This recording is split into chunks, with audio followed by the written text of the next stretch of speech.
Muito bom dia, 7 de março, segunda-feira, vamos começar essa semana, começa a semana já mais estressado os mercados, índice futuro nos Estados Unidos agora são 7 da manhã caindo na casa de 1,5% e Europa sentindo forte caindo mais de 3% agora nesse momento. O petróleo, ele tá batendo a máxima dos últimos anos, tá? Então, se a gente olhar, vamos falar do Brent, que é o petróleo mais usado no mundo como um todo, que ele é negociado lá em Londres, ele está na máxima de 2011 e próximo à máxima de 2008, que foi a máxima histórica. Agora está 126 dólares e lá ele bateu 149 dólares. Vamos lembrar que em abril de 2020, logo depois da pandemia, esse petróleo estava na casa dos 20 dólares, chegou a piscar, ou seja, valer negativo o petróleo, bateu menos 37 dólares. Então agora subiu uma alta super expressiva e ainda continuam as discussões se o Ocidente banirá ou não as importações de petróleo da Rússia, que por enquanto continua podendo ser negociado, mas o petróleo russo é negociado com um prêmio, ou seja, com um valor abaixo de mais de 20 dólares de diferença entre o petróleo o negociado em Nova York, o negociado na Europa, tá? Bom, e ainda as negociações com o Irã, Estados Unidos e Irã, também demorando em acontecer, então tudo isso com a guerra e aí essa demanda por petróleo está fazendo com que o preço, obviamente, exploda. Mas não só disso, outras commodities também. Afinal de contas, como eu já falei em outros vídeos aqui, Rússia e Ucrânia são importantes produtores e exportadores de muitas dessas commodities para o mundo todo. Então o cobre está na máxima histórica, a gasolina futura negociada nos Estados Unidos está na máxima desde quando é medido aqui, desde o começo dos anos 2000.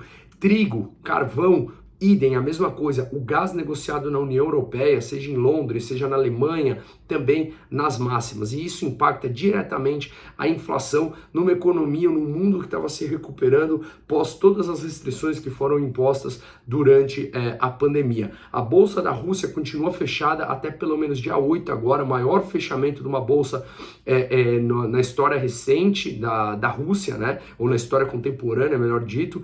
E o rublo russo, a moeda russa, saiu de 75, ou seja, 1 dólar 75 rublos para agora 138, 1 dólar 138 rublos, ou seja, uma desvalorização absurda desde fevereiro para cá, em menos de um mês de quando começou essa guerra. E o Putin falou: conseguirei meus objetivos, seja pela conversa ou seja pela guerra, numa conversa que ele teve com Macron, presidente da França, no final de semana. E ele também autorizou que fosse confiscado dinheiro da população russa que não tem, que não condiz o montante que ele tem depositado, seja títulos públicos, ações, dinheiro, com o que é declarado no imposto de renda das pessoas. Então, confisco de dinheiro já autorizado também na Rússia. Bom, então esse é o cenário como todo que está deixando o mercado mais aflito, natural, fora toda a tristeza que a gente está vendo das famílias lá na Ucrânia. E na semana passada, nos Estados Unidos, a gente viu um dado muito forte vindo de criação de empregos no mês de fevereiro, que abriram 678 mil vagas, quando a expectativa era na casa dos 400 mil,